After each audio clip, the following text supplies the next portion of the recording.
Good afternoon to everybody. Today, a meeting of the Congress Working Committee was held through video conferencing on for supporting this farmers' agitation. You all know that the way in which government is treating our Annadadas, actually, this is an insult to the farmers and dishonor to the country itself. Entire country's food security is depending upon our Annadadas. But each and every congressman from top to the bottom to be involved this massive agitations program. We decided to hold block levels demonstrations or sammelans throughout the country before February 10th, followed by a district level agitation and conventions throughout the district of the country before February 20th. Finally, state level, there will be a massive convention before February 28th of this year to show in solidarity with the farmers.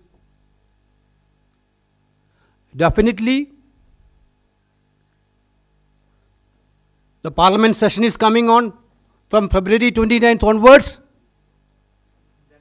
January 29 onwards, along with the opposition party, by joining hands with the other like-minded parties. Definitely, Congress party will stood against this anti-farmers legislation, and we will put pressure on government to repeal this 3 anti-farmers bill.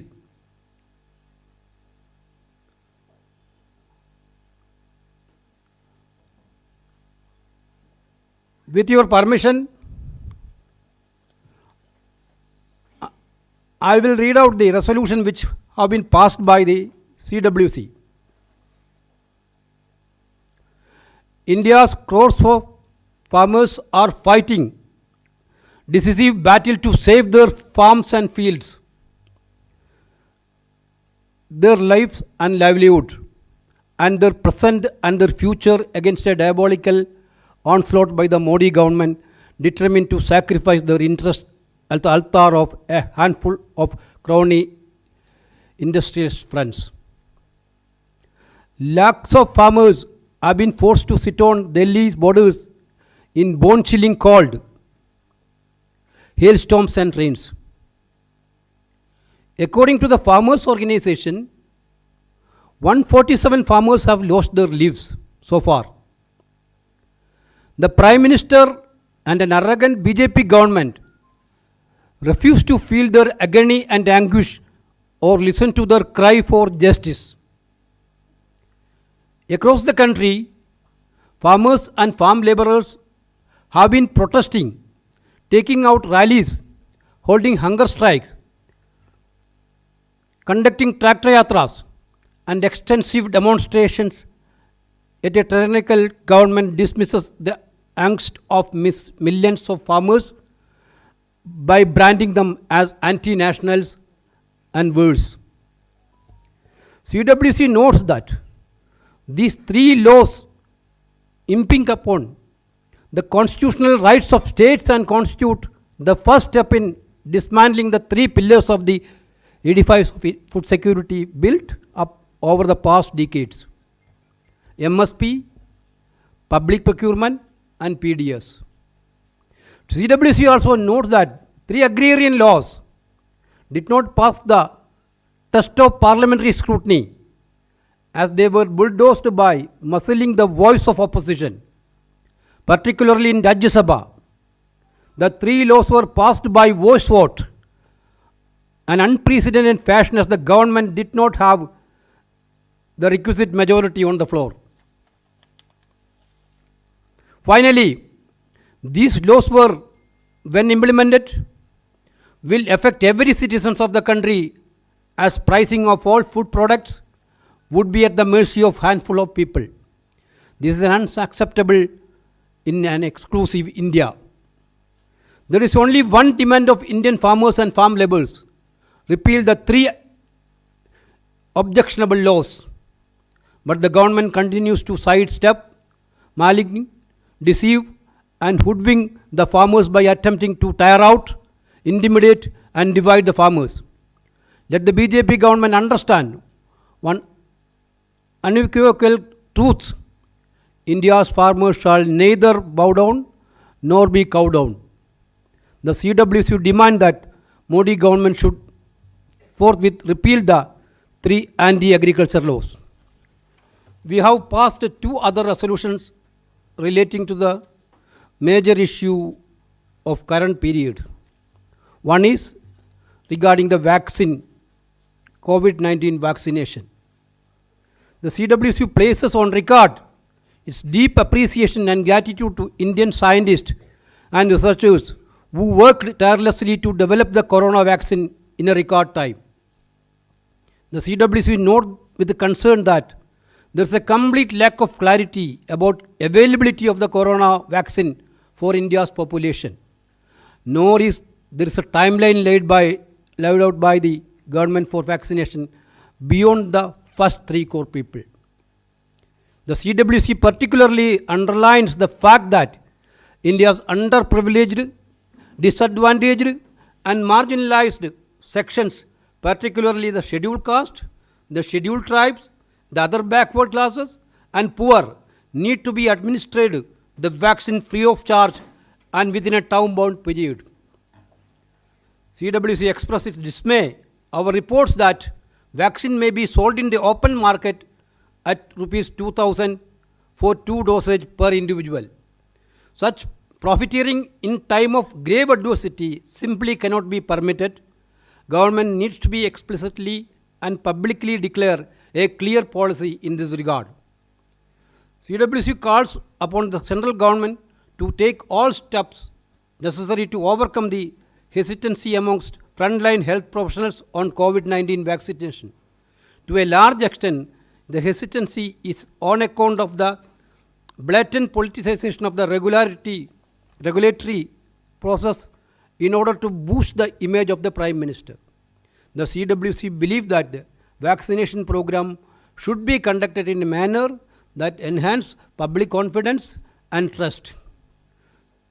Time,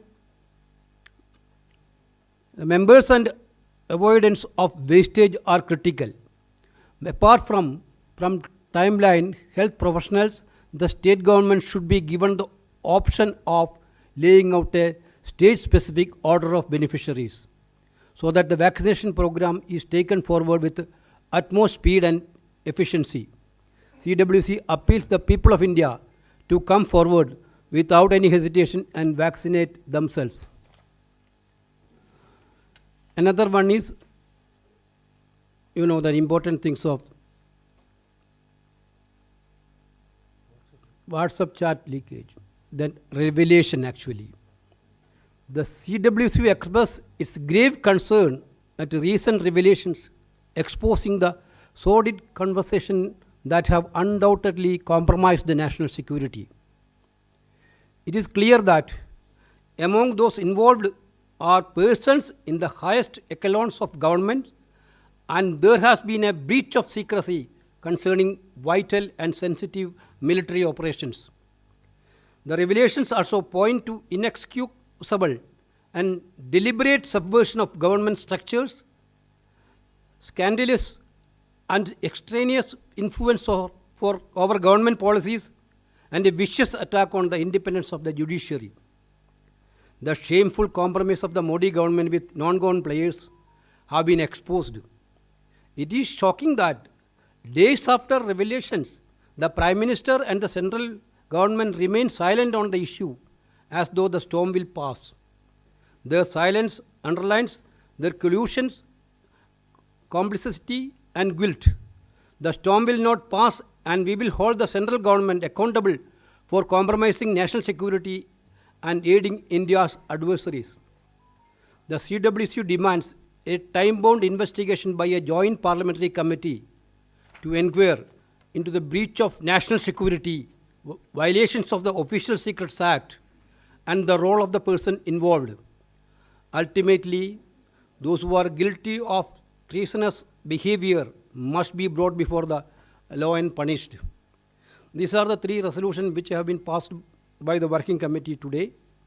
Friends, working committee has discussed about the organizational election process also. Central Election Authority of the Indian National Congress has already given a schedule of conducting election in May month, but all the CWC members quite unanimously requested Congress President on the aspects of ongoing state assembly elections. It should not interfere the election prospect of the Congress party. They requested in such a way a little rescheduling is needed for this party president election. Finally, CWC decided that there will be a elected Congress president on June 2020-21 at any cost. This was decided by the Congress Working Committee. This little change of schedule, depending upon the state assembly election, will be decided very soon.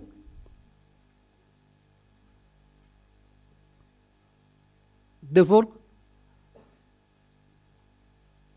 once again I am repeating, there will be a new elected Congress President in June 2021.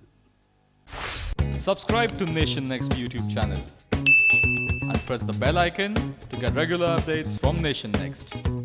Also like Nation Next Facebook page and follow us on Instagram and Twitter.